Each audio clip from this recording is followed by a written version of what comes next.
عمران خان نے زہر بھر دیا تھا عوام کے ذہنوں میں فوج کے حوالے سے۔ پاک فوج نے ان کو اپنی پرفارمنس سے ان کے منہ بند کر دیا اور ان کو شٹ اپ کال دیا، لیکن پھر بھی کچھ لوگ ایسے غدار اور گھٹیا سوچ کے مالک ابھی بھی موجود ہیں جو ایون جنگ کے سے پہلے، جنگ کے دوران اور جنگ کے بعد بھی، ابھی بھی میں کچھ دے رہا تھا، وہ پاکستان آرمی کے بارے میں اور پاک افواج کے بارے میں بکواس کر رہے تھے۔ اور میرا خیال ہے کہ ایک یہ جو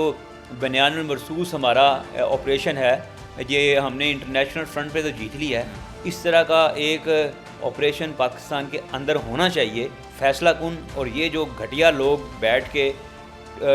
سوشل میڈیا کے اوپر بکواس کر رہے ہیں پاک افواج کے خلاف، ان کو لگام ڈالنے کی ضرورت ہے۔ یہ کچھ نامور صحافی، بڑے افسوس کی بات ہے کہ جن کو ہماری جو ہے وہ بنایا بھی خود ہی مین اسٹریم میڈیا میں لے کے آئے، اور لیکن آج وہ جو ہے وہ اتنے آستین کے سانپ نکلے ہیں کہ وہ بھارت کی زبان بولتے ہیں، اور فوج